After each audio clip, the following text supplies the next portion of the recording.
ఇచ్చి వాడు దస్తగిరిని లోపల పడేసి వాడి జీవితం నాశనం చేసావు. మొన్న ఏదో గులకరాయి అన్నావు, మళ్ళీ ఓడెక్కడ దొరికితే నిజానిజాలు తెలిసిపోతారు వాడిని లేకుండా చేసావు. ఈరోజు కేవలం వృద్ధాప్య పింఛన్ వాళ్ళని సచివాలయం దగ్గర పంపించి వీళ్ళనే పక్కన కెమెరాలు పెట్టి వీళ్ళనే పక్కన నిలబెట్టి వాళ్ళు కావాలనే లోపల లేట్ చేస్తుంటే వీళ్ళు కళ్ళు తిరిగిపడి చచ్చిపోతుంటే ఆ వీడియోలు తీసి చంద్రబాబు నాయుడు గారి మీద అపోహలు సృష్టిస్తున్నాడంటే ఈ మనిషి ఇంతకన్నా మానవ మృగం అనేది ఈ భారతదేశంలో ఉంటుందా? మనుషులు చచ్చిపోతున్నా కూడా నాకు పదవే కావాలి, మా బాబాయ్ చచ్చిపోవాలి, నేను గెలవాలి, నన్ను కత్తితో పడవాలి, మళ్ళీ నేనే గెలవాలి, నా చెల్లిని రోడ్డు మీద పడాలి అంటే అధికార దాహంతో బతుకుతున్న ఇలాంటి మానవ మృగాన్ని కట్టడి చేయకపోతే ఆంధ్ర రాష్ట్రము కాలిపోయే పరిస్థితిలో ఉంది.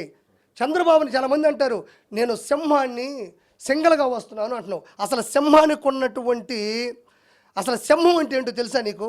సింహం జాతి యొక్క లక్షణాలు తెలుసా నీకు? అది లేస్తుంది, ఆకలేస్తుంది, పోతుంది, వేటాడుతుంది, తింటుంది, మిగతా జంతువులు పడేస్తుంది, వచ్చి పడుకుంటుంది.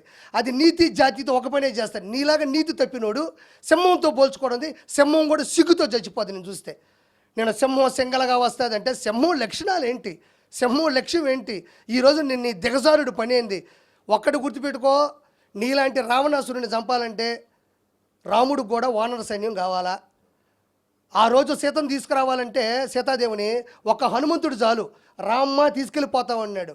కానీ సీతాదేవిని ఎంత గొప్ప మాట్లాడింది, నువ్వు వచ్చి నన్ను తీసుకెళ్ళిపోతే నా భర్తకి విలువేంది?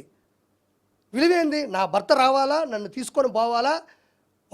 ఒక రామాయణానికి ఒక సౌష్ఠవం ఉండాలి, అంటే ఒక పరిపూర్ణత ఉండాలి.